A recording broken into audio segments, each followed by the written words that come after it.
ನಮಸ್ಕಾರ ಸ್ನೇಹಿತರೆ, videos for ಪಬ್ಲಿಕ್ಗೆ ಎಲ್ರಿಗೂ ಸ್ವಾಗತ. ಸ್ನೇಹಿತರೆ, ಇವತ್ತಿನ ಈ ವಿಡಿಯೋದಲ್ಲಿ ಸೀನಿಯರ್ ಸಿಟಿಸನ್ ಕಾರ್ಡ್ ಬಗ್ಗೆ ನಾನು ನಿಮಗೆ ಎಕ್ಸ್ಪ್ಲೇನ್ ಮಾಡ್ತಾ ಇದ್ದೀನಿ. ಅಂತಂದರೆ ಯಾವ ಥರ ಅಪ್ಲಿಕೇಶನ್ ಹಾಕೋದು, ಏನೇನೆಲ್ಲ ಡಾಕ್ಯುಮೆಂಟ್ಸ್ ಬೇಕು, ಎಷ್ಟು ಖರ್ಚಾಗುತ್ತೆ, ಎಲ್ಲಿ ಅಪ್ಲಿಕೇಶನನ್ನು ಹಾಕಬೇಕು. ಸೊ ವಿಡಿಯೋನ ಕಂಪ್ಲೀಟಾಗಿ ನೋಡಿ. ವಿಡಿಯೋ ಇಷ್ಟ ಆದರೆ ಒಂದು ಲೈಕ್ ಮಾಡಿ, ಚಾನಲ್ಗೆ ಹೊಸದಾಗಿರೋದು ದಯವಿಟ್ಟು ಸಬ್ಸ್ಕ್ರೈಬ್ ಮಾಡೋದನ್ನು ಮರಿಬೇಡಿ. ಸ್ನೇಹಿತರೆ, ನೀವು ಮಾಡಬೇಕಾಗಿರೋದು ಇಷ್ಟೇ. ಮೊದಲಿಗೆ ಏನಂತಂದರೆ ಸೇವಾ ಸಿಂಧುವನ್ನು ಓಪನ್ ಮಾಡ್ಕೊಳ್ಳಿ. ಸೊ ಸೇವಾ ಸಿಂಧುವನ್ನು ಓಪನ್ ಮಾಡ್ಕೊಂಡ್ರೆ ನಿಮಗೆ ಈ ಥರ ಇಂಟರ್ಫೇಸ್ ಸಿಗುತ್ತೆ. ಇಲ್ಲಿ ಡಿಪಾರ್ಟ್ಮೆಂಟ್ಸ್ ಆ್ಯಂಡ್ ಸರ್ವಿಸಸ್ ಅಂತ ಇದೆ, ಅದರ ಮೇಲೆ ಕ್ಲಿಕ್ ಮಾಡ್ಕೊಳ್ಳಿ. ಸೊ ಅದರ ಮೇಲೆ ಕ್ಲಿಕ್ ಮಾಡ್ಕೊಂಡ್ರಿ ಅಂತಂದರೆ ಇದರಲ್ಲಿ ಎಷ್ಟು ಡಿಪಾರ್ಟ್ಮೆಂಟ್ಸ್ ಇದೆ ಅಷ್ಟೆಲ್ಲ ನಿಮಗೆ ಓಪನ್ ಆಗುತ್ತೆ. ಇಲ್ಲಿ 4ನೇ ಪೇಜ್ಗೆ ಬನ್ನಿ. ಸೊ 4ನೇ ಪೇಜ್ಗೆ ಬಂದ್ರಪ್ಪ ಅಂತಂದರೆ ಇಲ್ಲಿ ನೋಡ್ಬೋದು, empowerment of disability abled and senior citizen ಅಂತ ಇದೆ. ಅದ್ರ ಮೇಲೆ ಕ್ಲಿಕ್ ಮಾಡ್ಕೊಳ್ಳಿ. ಸೊ ಅದ್ರ ಮೇಲೆ ಕ್ಲಿಕ್ ಮಾಡ್ಕೊಂಡ್ರಪ್ಪ ಅಂತಂದರೆ ಫಸ್ಟಿಗೆ ಬರುತ್ತೆ ನಿಮಗೆ application for senior citizen card. ಅದ್ರ ಮೇಲೆ ಕ್ಲಿಕ್ ಮಾಡ್ಕೊಳ್ಳಿ. ಸೊ ಸಿಂಪಲ್ ಅದ್ರ ಮೇಲೆ ಕ್ಲಿಕ್ ಮಾಡ್ಕೊಂಡ್ರಿ ಅಂತಂದರೆ ಇಲ್ಲಿ ಕಂಪ್ಲೀಟ್ ಆಗಿರುವಂಥ ಮಾಹಿತಿ ಓಪನ್ ಆಗುತ್ತೆ ನಿಮಗೆ. ಸೊ ಏನೇನೆಲ್ಲ ಡಾಕ್ಯುಮೆಂಟ್ಸ್ ಬೇಕು ಏನು ಅಂತ. ಸೊ ಮೊದಲಿಗೆ ಒಂದೊಂದಾಗಿ ನೋಡ್ಕೊತ ಹೋಗೋಣ. ಸೊ ಎಲಿಜಿಬಿಲಿಟಿ ಫಸ್ಟ್ ನೋಡೋಣ. The applicant must be at least 60 years of age. The application must be A resident of Karnataka. 60 ವರ್ಷ ಆಗಿರಬೇಕು ಕಂಪಲ್ಸರಿಯಾಗಿ. ಅದೇ ರೀತಿಯಾಗಿ ಕರ್ನಾಟಕದ ನಿವಾಸಿ ಆಗಿರಬೇಕು. ಸಪೋರ್ಟೆಡ್ ಡಾಕ್ಯುಮೆಂಟ್ ಏನೇನು ಬೇಕು? ಏಜ್ ಪ್ರೂಫ್ ಬೇಕು, ಅಡ್ರೆಸ್ ಪ್ರೂಫ್ ಬೇಕು, ರೆಸಿಡೆನ್ಸ್ ಸರ್ಟಿಫಿಕೇಟ್ ಬೇಕು, ಅದೇ ರೀತಿಯಾಗಿ ಬ್ಲಡ್ ಗ್ರೂಪ್ ರಿಪೋರ್ಟ್ ಬೇಕು.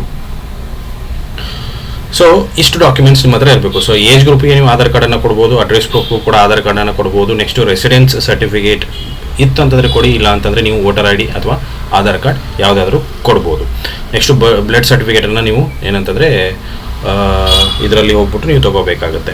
ಸೊ ನೀವು ಗೌರ್ಮೆಂಟ್ ಹಾಸ್ಪಿಟ್ಲಿಗೆ ಅಥವಾ ಎಲ್ಲಾದರೂ ಹೋದ್ರಪ್ಪ ಅಂತಂದರೆ ಅಲ್ಲಿ ಕೊಡ್ತಾರೆ. ಬ್ಲಡ್ ಗ್ರೂಪ್ ರಿಪೋರ್ಟ್ ಬೇಕಂತ ಹೇಳಿದ್ರೆ ಅವರು ಚೆಕ್ ಮಾಡ್ಕೊಂಡು ಕೊಡ್ತಾರೆ. ಸೊ ಅಪ್ಲಿಕೇಶನ್ ಫೀಸ್ ಏನಿರುತ್ತೆ ಅದು 0 ಇರುತ್ತೆ. Next service charges for online ಸಬ್ಮಿಷನ್ಗೆ 20 ರೂಪಾಯಿ ಚಾರ್ಜಸ್ ಇರುತ್ತೆ. ಅದೇ ರೀತಿಯಾಗಿ ಡೆಲಿವರಿ ಟೈಮ್ ನಿಮಗೆ ಅಪ್ಲಿಕೇಶನ್ ಹಾಕಿ ಆದಮೇಲೆ ಎಲ್ಲ ಕರೆಕ್ಟಾಗಿತ್ತಂತಂದರೆ 21 ವರ್ಕಿಂಗ್ ಡೇಸಲ್ಲಿ ನಿಮಗೆ ಒಂದು ಕಾರ್ಡ್ ನಿಮಗೆ ಸಿಗುತ್ತೆ. ಸೊ ಪ್ರೊಸೀಜರ್ ಏನೇನಿದೆಯಪ್ಪ ಅಂತಂದರೆ ನೋಡ್ಬೋದು. ಅಪ್ಲಿಕೇಶನ್ ಸಬ್ಮಿಷನ್ ಆನ್ಲೈನಲ್ಲಿ ಹಾಕ್ಬೋದು, ಇಲ್ಲ ಬೆಂಗಳೂರು 1 ಕರ್ನಾಟಕ 1 ಸೆಂಟರ್ಗಳಲ್ಲಿ ಹಾಕ್ಬೋದು, ಇಲ್ಲ ಅಂತಂದರೆ CSC ಸೆಂಟರ್ಗಳಲ್ಲಿ ಹಾಕ್ಬೋದು. ಸೊ ನೀವು ಆನ್ಲೈನಲ್ಲಿ ಹಾಕ್ಬೋದು, ಬೆಂಗಳೂರು 1 ಕರ್ನಾಟಕ 1 ಸೆಂಟರ್ಗಳಲ್ಲಿ ಮತ್ತು CSC ಸೆಂಟರ್ಗಳಲ್ಲಿ ಅಪ್ಲಿಕೇಶನ್ನ ಸಬ್ಮಿಟ್ ಮಾಡ್ಬೋದು. The application is routed to the program assistant at the respective district. Verification by program assistant of the program assistant director.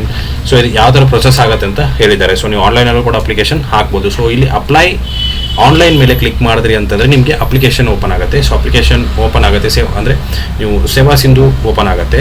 ಅಲ್ಲಿ ನೀವು ರಿಜಿಸ್ಟರ್ ಆಗಬೇಕು ಫಸ್ಟು. ಸೊ ಯಾರ್ದು ಅಪ್ಲಿಕೇಶನ್ ಹಾಕ್ತಿದ್ರೆ ಅವ್ರದ್ದು ಆಧಾರ್ ಕಾರ್ಡ್ ತೊಗೊಂಡು ರಿಜಿಸ್ಟರ್ ಆಗಿ ಆದಮೇಲೆ ಲಾಗಿನ್ ಆದಮೇಲೆ ನಿಮಗೆ ಕಂಪ್ಲೀಟ್ ಆಗಿರುವಂಥ ಮಾಹಿತಿ ಓಪನ್ ಆಗುತ್ತೆ.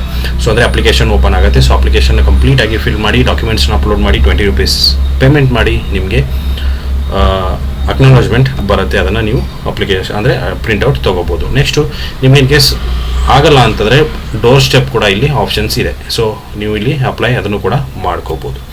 ಸೊ ಇಷ್ಟು ಇವತ್ತಿನ ವಿಡಿಯೋ ಸ್ನೇಹಿತರೆ. ವಿಡಿಯೋ ಇಷ್ಟ ಆಗಿದೆ ಅಂದ್ಕೊಂಡಿದ್ದೀನಿ. ಇಷ್ಟ ಆಗಿದ್ರೆ ಲೈಕ್ ಮಾಡಿ, ಶೇರ್ ಮಾಡಿ, ಸಬ್ಸ್ಕ್ರೈಬ್ ಮಾಡೋದನ್ನು ಮರಿಬೇಡಿ. Thank you so much.